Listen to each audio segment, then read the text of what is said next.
bridge the digital divide.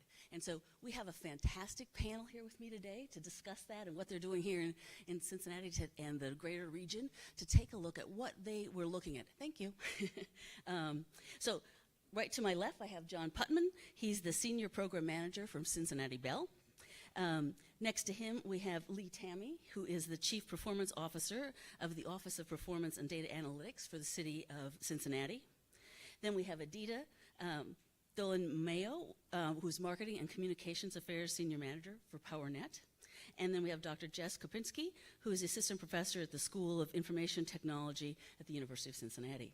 Now, this is a great group, and this is just the kind of thing we like to have talking, because you kind of need, I don't know, heads, brains from all sectors to take a look at how do we use AI, large-scale data, all types of looks at how you do planning to figure out how do we make these solutions that actually work. Now, what we're going to do today is we're going to have each of them give you like a 3 or 4 minute discussion about what they do and what kind of approaches they're looking at here in Cincinnati. And then I'm going to do a little dialoguing with them, and then we're going to open up the questions for the audience. So John? Thanks. My name is John Putnam. I am the Seniors Program Manager for Cincinnati Bell's Smart City program. So Cincinnati Bell has tens of thousands of Wi-Fi access points deployed throughout the community, everywhere from the banks to U.S. Bank Arena to University of Cincinnati and Cincinnati Public Schools. So tens of thousands of Wi-Fi access points. We also have 600 Wi-Fi hotspots throughout the community that are delivering free Wi-Fi within the Cincinnati community. And those 600 access points are seeing almost 200,000 users and 21 million page views. So quite a large infrastructure of hotspot access points provided throughout the city. And then as it pertains to smart cities, we have 4 smart city implementations that are complete. So we have a Toronto suburb, Mississauga in Canada. We have the city of Newport.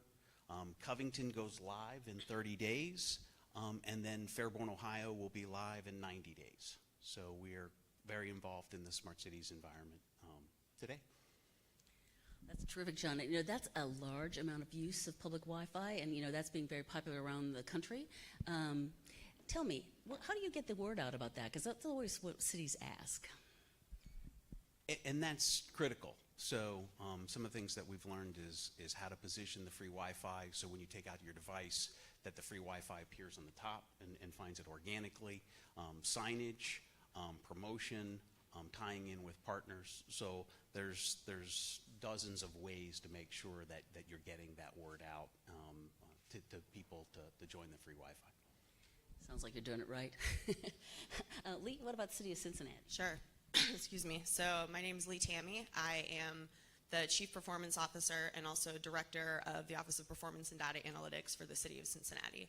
So really anything that falls under the purview of data governance, data management, open data, data-driven decision-making, innovation, performance management, and data visualization really falls within my shop. So while we have a number of initiatives, probably our most visible and potent as far as smart cities are our open data portal and Cincy Insights, which are powered by the infrastructure we've built to use all of our data.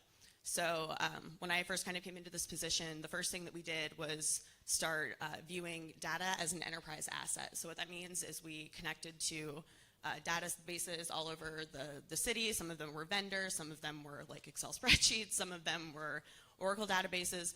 We started pulling them in and like normalizing that data, making sure that the example I always use is like making sure Vine Street is spelled the same way in all the data sets, for example. So once we did that and we had a central storage place, we have an enterprise data warehouse, we realized that we could start really doing powerful things with our data. So as of right now, we have an open data portal, and we're about to launch as a city a GIS open data portal. We have more than 100 data sets that are available to the public, and in fact, in the U.S.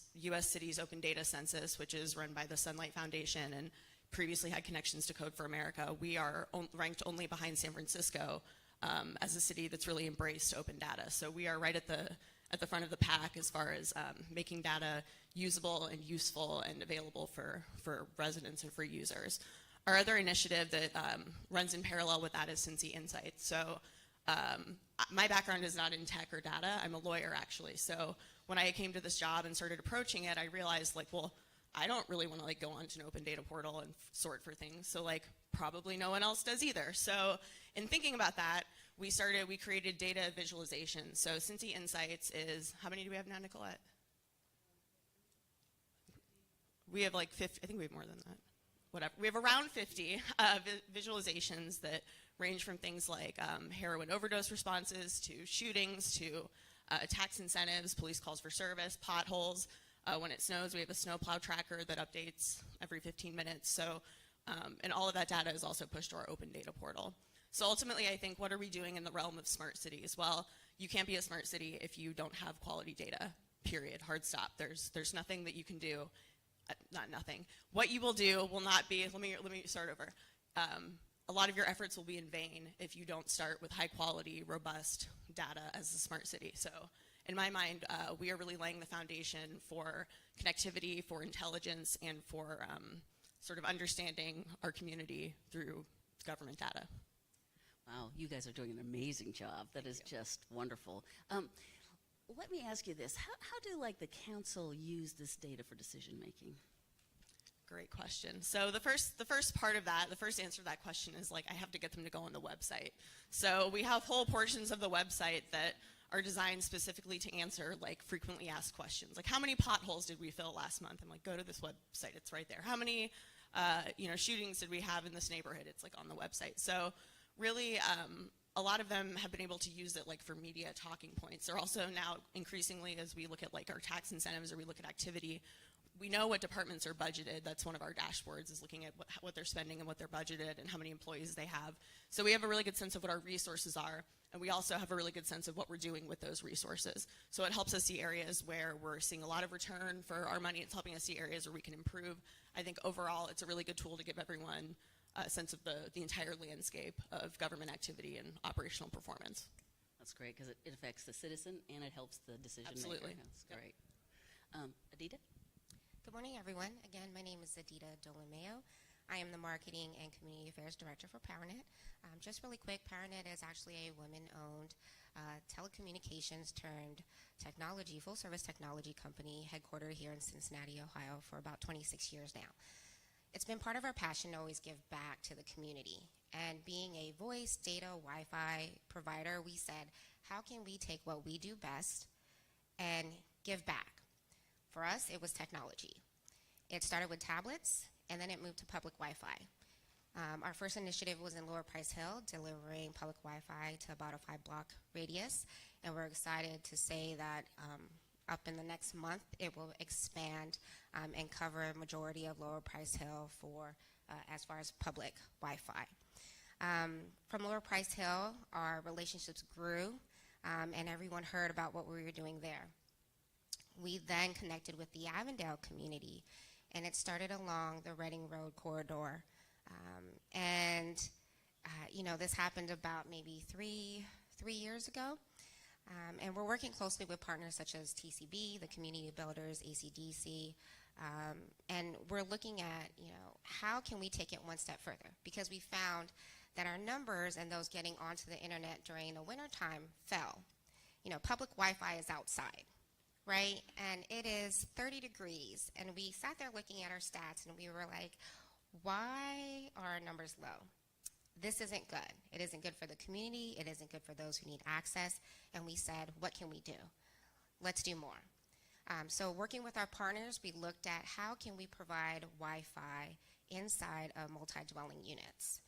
And we figured it out. Working with, again, TCB and ACDC, we are now moving on to our second phase that we are breaking ground here in May to complete the project in June before school starts. So families, students, anyone who needs access to Wi-Fi does not now need to stand outside to utilize it just on Reading Road. They can be within, 11 buildings right now in the Avondale community.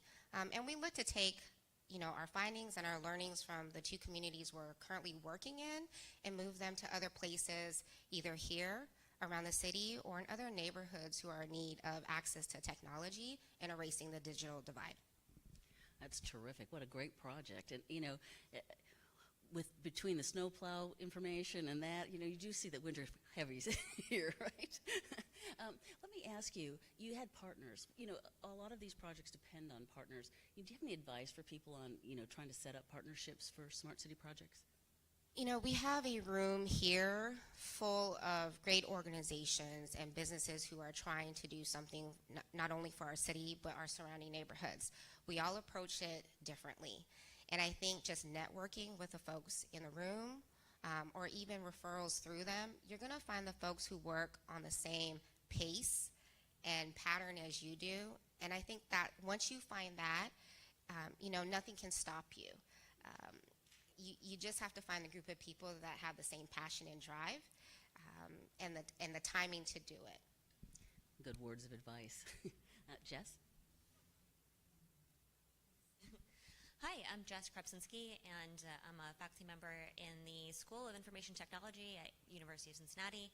And my research is mostly focused on civic technology. So that would be the design and evaluation of platforms that help citizens interact more directly with decision makers, helping citizens interact more directly with one another or with data about their local communities. So a lot of these platforms typically take the form of increased information or increased communication. And when we create these systems, what we see most often is challenges in terms of trying to create more human-centered, usable tools, but also how do we create more secure tools or dispel any fears. With certain generations, they see most of what they see about the internet is on the 6 o'clock news, and it's concerning them, so they don't want to get online, they don't want to mess it up, they don't want to accidentally share something. But when we have, so there's divides in terms of accessibility, but there's also divides in terms of where people are comfortable using certain tools and where people are comfortable with what they're knowledgeable about in terms of their privacy and security. A lot of my research right now is focusing on crisis informatics, so developing tools for 911 call centers and emergency operations centers to try to get information from digital bystanders during a crisis. So as recently as Hurricane Harvey, the National Coast Guard had to tweet that they couldn't respond to any requests for help by tweets at them. And they gave a list of phone numbers to call during that time. And they immediately had a number of reply tweets saying, the phone lines are down, this tweet is my only hope, my generators are going down, my cell phone battery is going to die, I don't know what's going to happen, the water is rising. So in terms of accessibility, it's not always individuals, but centers and the government systems trying to figure out what's the best way to intake requests for help. So sometimes it's an individual, and we're trying to figure out how to respond to a text message, how to respond to a tweet or a social media request. And other times we're trying to, during any type of event, there's hundreds, thousands, millions of digital bystanders sharing photos, sharing information. How can we make better use of that information without creating additional noise? Wow, that's an amazing task that you've taken on. It's messy. So your university seems to have a lot of different parts of disciplines working together on this. Can you talk a little bit about that? Yes. So this is really interdisciplinary work. It's not just something that can come from coding alone. So when we're talking about how do we implement something within a system, there's a lot of bureaucracy there. So it might take an ethnographer to go into that particular sector and observe and see how information is used and take detailed notes before a designer even starts to create a system or try to implement a solution. So it takes somebody who's able to analyze, sort, filter information in order to figure out what is the best, most usable data. We talk about a golden tweet, the most actionable, useful piece of information, and how do you find that needle in a haystack. Yeah, I mean, it's great that you're all working together. I mean, it seems like in a lot of universities that is the way they're approaching it as well, but you guys seem to be doing it very well. Okay, well, now that we've had the opener from everybody, I've got a task for you. One of the things that came up this morning was, what's the role of connectivity in a connected community? And, what are you thinking about for connectivity here in the Cincinnati and also then in the regional area? Do you see gaps? Do you have places where you think you have to have focus? What do you see for the next, say, 5 years? And I'll just start with you and go down, John. The connectivity is the foundation of a smart city. So without the fiber backhaul, the public Wi-Fi, and the analytics, it's next to impossible to have a smart city because you have to connect those people, connect those devices, and be able to interact with them as that foundation for the smart city. So what our program does is focus in on laying that foundation, and that's what we're doing in Covington and Fairborn and these other locations, putting the Wi-Fi up, the analytics software on top of it, and then what we do is we work with the community to prioritize what's most important of those 100 things that go into making a smart city, and then roll those out.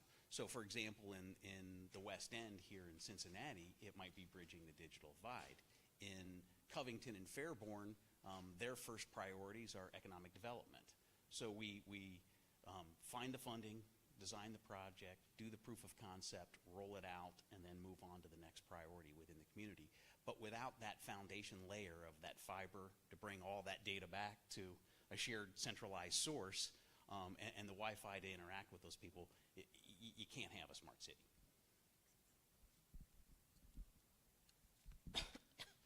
So I think it goes without saying that connectivity is really critical, but I think that there's a lot of facets of connectivity that we don't necessarily think about. The role of connectivity as far as being the government or as the government is really interesting because it makes me at least think a lot about what is the role of government in thinking about connectivity.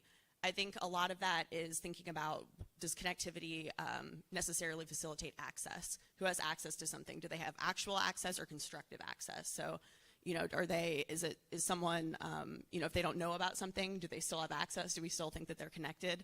I think the other part of that, and this is something that we've been talking a lot about sort of in pop culture and, in social media is how do we make sure that people understand what connectivity means as far as the information that they're sharing and how that information is being used? I think that I'm sure we're all familiar with the Cambridge Analytica story.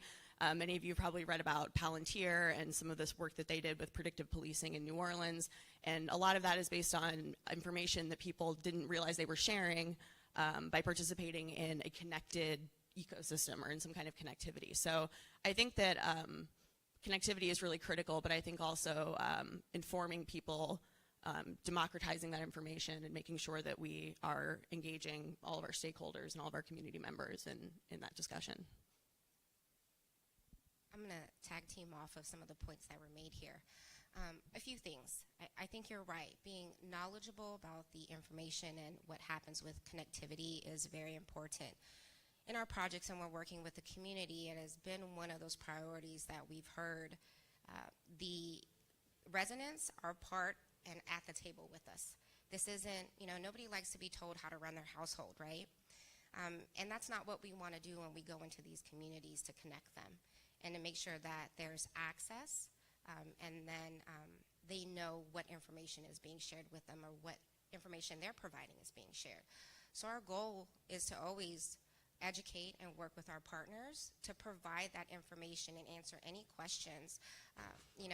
They don't need to go through a phone call or wait a week to get their answer. Our team is on the streets. We're really in the community finding out what do they want to know about, what do they want to be educated about, not just saying, I think this is what's wrong with your community, so let me just give you this information. And so the second part is we connect in many different ways for multiple reasons. I don't think we can fit, one type of how to connect into one neighborhood. Each neighborhood is an individual, and that's what we need to understand. So their solution may not be with Powernet, it may be with another organizations or 5 other organizations that are working together. I think just as long as we work together to just make sure we provide a foundation that hopefully one day will all map together, then we'll be a stronger connected community versus separate pockets here and there.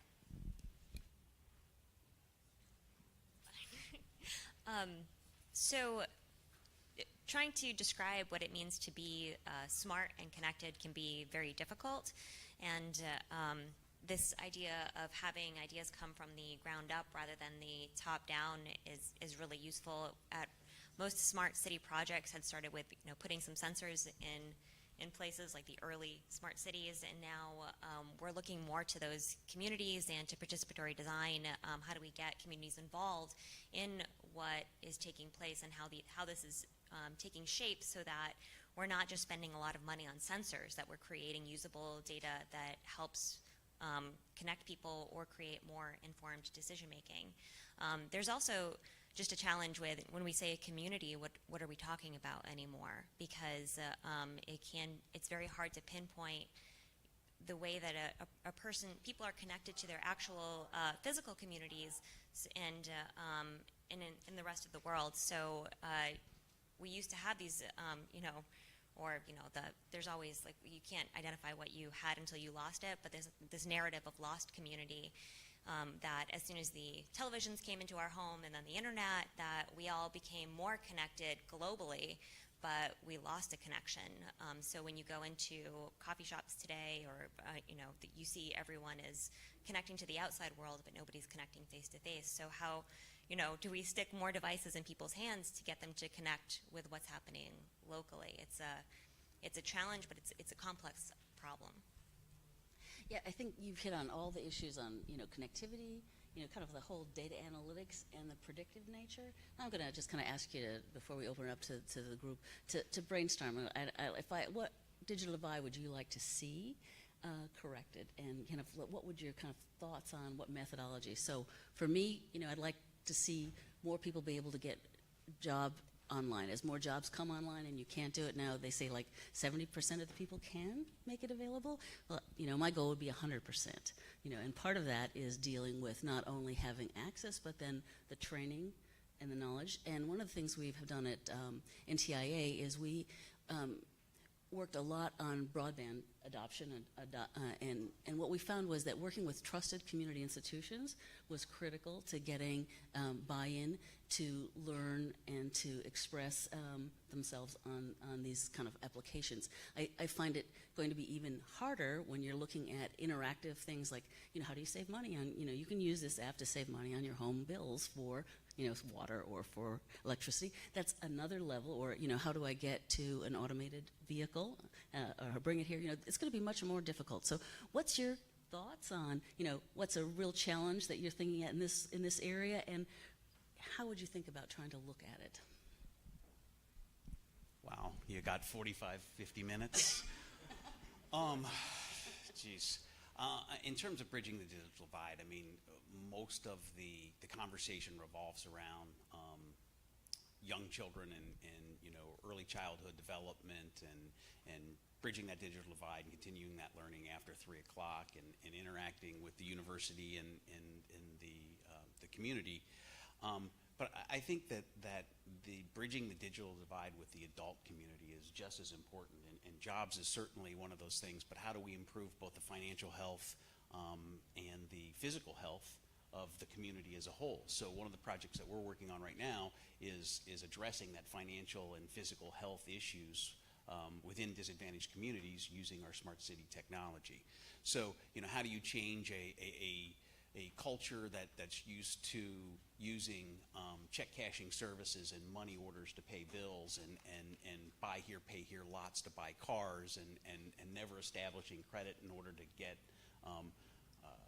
a loan for a house or loans for anything, quite frankly, things that you and I might take for granted. So, we're working with the financial institutions within the Cincinnati area to improve that financial health and bring programs that are going to get people educated, using bank accounts, establishing that credit. I did the math the other day, and somebody who's making $15 an hour over the course of the year is going to pay $600-700 of their income to check cashing services and money orders.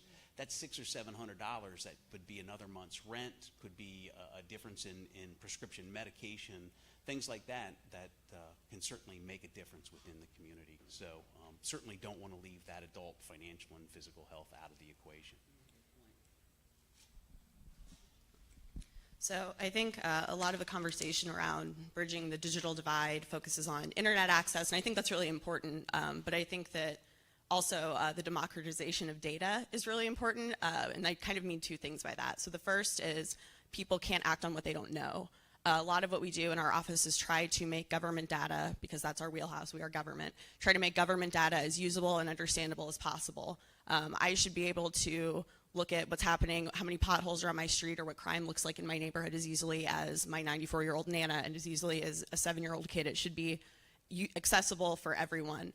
I think the second part of that is making data actionable for everyone. So a facet of wealth or of privilege is being able to act on what you have or what you know or what insight you garner from data. I think that for a lot of communities, just based on my observation and what I've seen, you can know something, but like, so what? So something that our office is exploring, that a number of other cities have kind of looked at, is figuring out ways to turn open data into a mechanism for digital services. So we've partnered with, and a number of municipalities have done this, If This Then That, which is like an applet development platform that essentially has, if you input this information, you can connect to, Internet of Things. So that's like how, filters, heating, it's any smart homes or smart cars or any of that. So one idea for this, or one way that this can be used to bridge the digital divide is, if you are collecting air quality data or UV index data, and you notice, it's when the UV index goes above this rate, or the air quality goes below this rate, you can automatically push that to activate filters and air conditioning in people's homes. That's not expensive. It's a pretty relatively cheap fix, but it's a way that we can start looking at where in our city do we have, like urban heat bubbles, where do we have, quality of life issues, air issues, and we're able to make that data serviceable, actionable, and actually helpful for everyone. Picking one topic, I think, would be very difficult, because if you could level the playing field across the board for everyone, that would be amazing, right? But I'm going to pick right now education and employment. What we have found with our Wi-Fi that we provide in the communities is we've been able to use that as a communication tool. And we recently deployed a survey kind of asking the residents, what do they want to learn more about?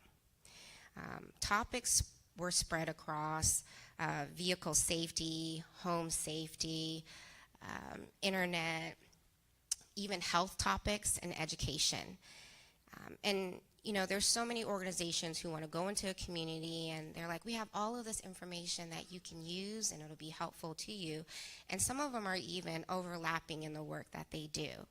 By utilizing the information that we've gathered and learned from the residents, they're able to have a voice to say, I do want to learn more about different educational paths.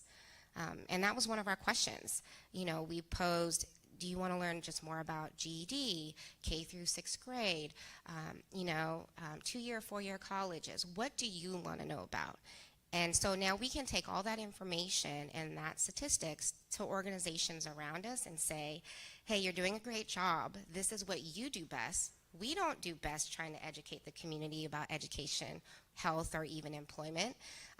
This is what the community wants to hear, and maybe it's a good way to focus on this, and amongst the health community, you guys can decide who wants to focus on what, and really just, hound in on those areas that the community is really in need for.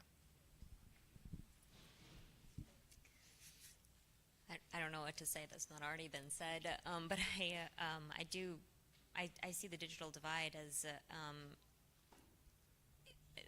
or I see the way that it's viewed by legislators as problematic, because too often it's thought of as an entertainment issue to have the internet in your home, rather than an economic issue, an education issue, or even a health issue. And I think that there needs to be maybe more evidence-based research that shows, having the internet and having high-speed internet does in fact, give you access to more than just Netflix. That it has, when we talk about the potential of the internet, nobody disagrees, but when we talk about the potential of putting internet in people's homes, there's a lot of skepticism as to what people are going to do with that. So, yeah, getting around that is just another. Well, this is great goals in a lot of ways, and it's nice to have this whole team working on it, isn't it? So let me open this up to questions from the audience in the back. Yeah, so I just came back from our national meeting of 1,000 practitioners in the Community Reinvestment Act, and we're the signatures to over $90 billion worth of bank-based community benefit agreements. So I have a series of questions relative to this as the chairman of the Cincinnati Power Corporation. Starting with Cincinnati Bell. You said that you have are working on the community for the paid program. So have you been in contact with Fifth Third or Key Bank or Huntington that have agreements that are working on that, and community councils and the over 68 groups that have been organized in the community, including the community development corporations?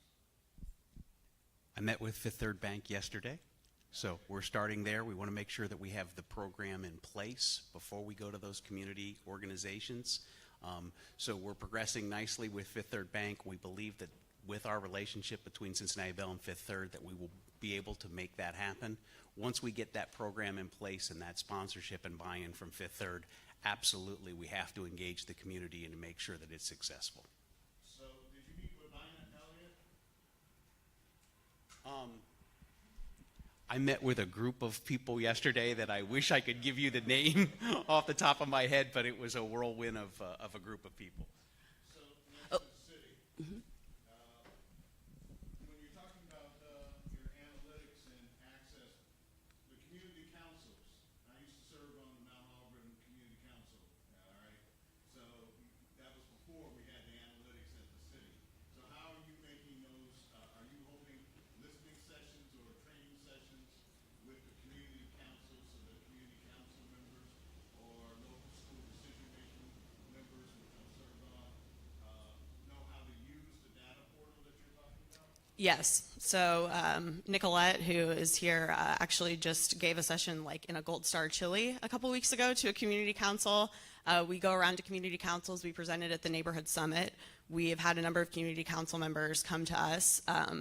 Again, a lot of our work is pushing out that information and not just looking to community councils, but looking to other members of the community, talking to other people who can go out and sort of help us explain what our platform is and how it's used and what's useful about it. So that's not all totally just my team. I'm a team of 6 now, but we have definitely made that part of our concerted effort. I just want to say that's a really good point on the community engagement. I've got a question up here, and then we can come back. Is that all right? Yep.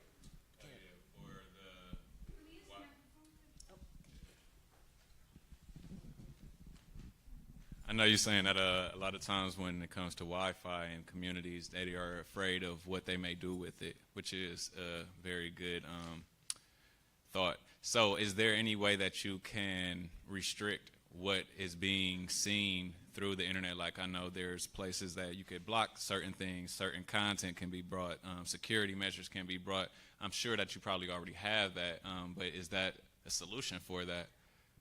That's a double-edged sword. Okay. Only because, we can slow down the bandwidth that's being provided so that people are not streaming on Netflix all day long, because that is not the goal for free public Wi-Fi to be in the buildings and also in the community. However, when you're talking about putting in security placements or banning things, think about maybe when you were in elementary school. They said, I'm sorry, what's your name?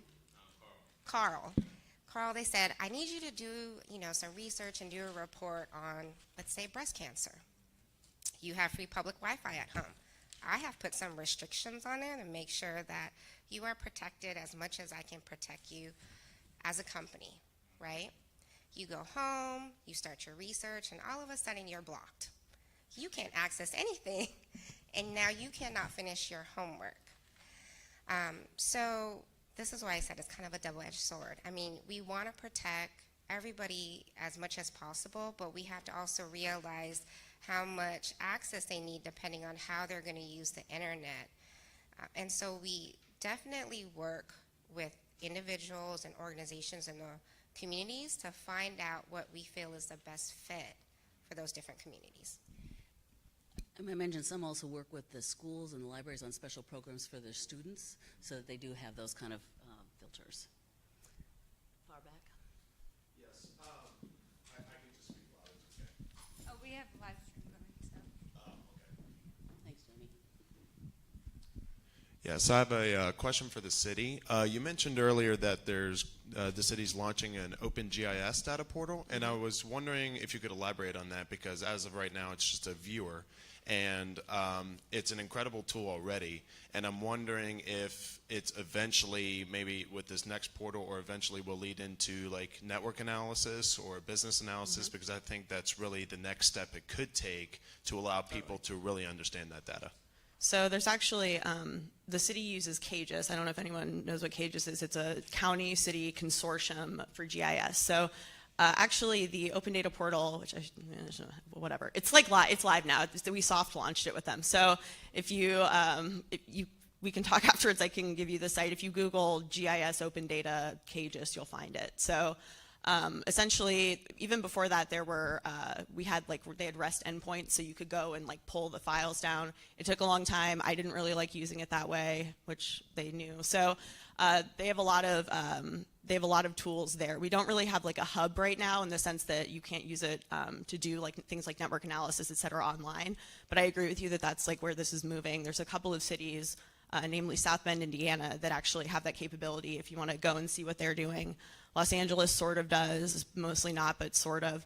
But I agree. I think that self-serve analysis, while in my mind not what most consumers are looking for, is definitely the next step in this process.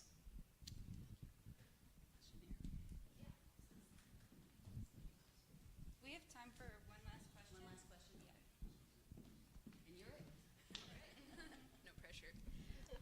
So my question, I guess, is primarily for Powernet as well as OPDA. I'm curious, what do you understand about the background of the communities that are accessing your services, whether it's Wi-Fi or data, and how are you surveying in order to understand sort of the demographics of who's able to access it currently? And then how are you doing outreach to broaden the access?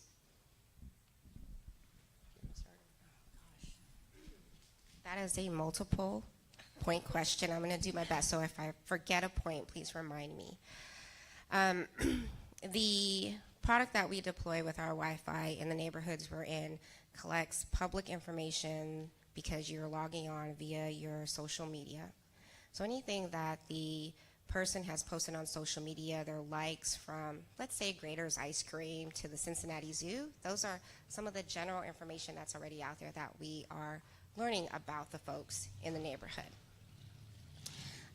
We then can deploy our micro surveys, which are a short questionnaire survey that goes over. So when you are logging on to your phone or whatever device you have, just like when you are in Starbucks or let's say even McDonald's, you kind of go through your terms and conditions, you hit accept, and your little micro survey will pop up that you answer some of these questions.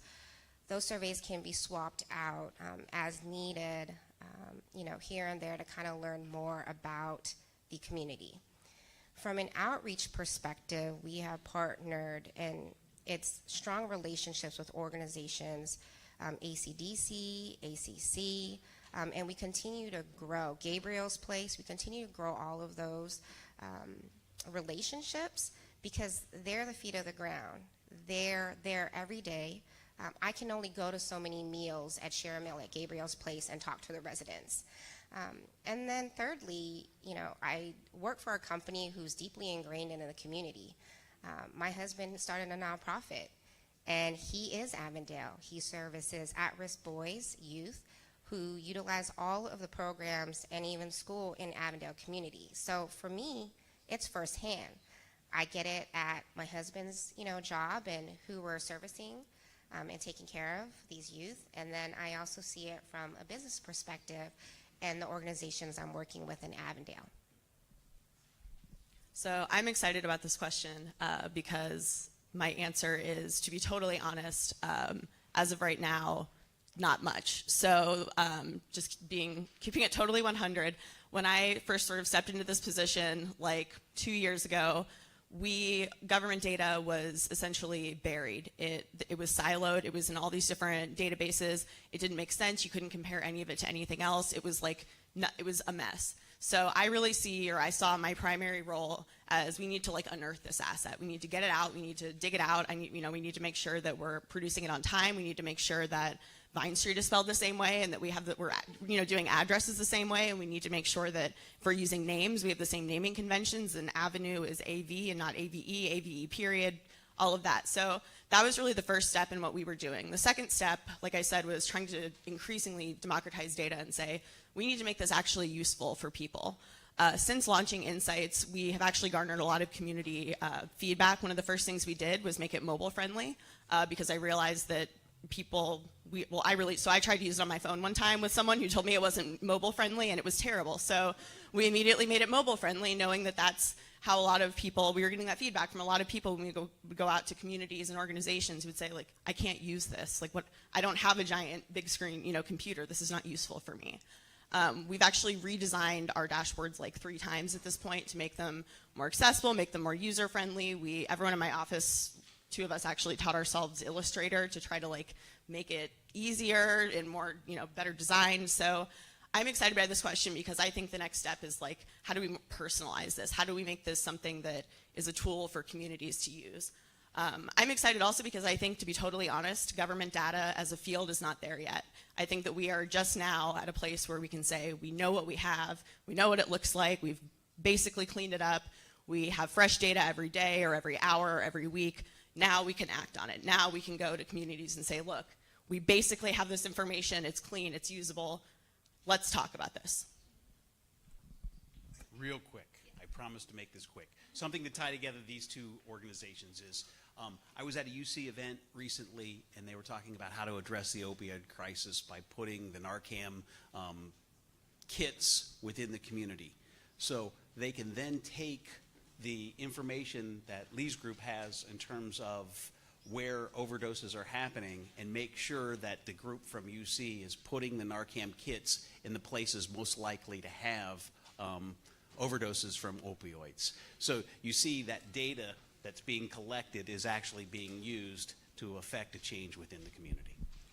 A great way to end, because that just shows how the multiple sectors can work together. And I'm really glad to see so many people here interested in that. I think it'll take a collective work to get it done. But could we give a hand to this panel for a great job?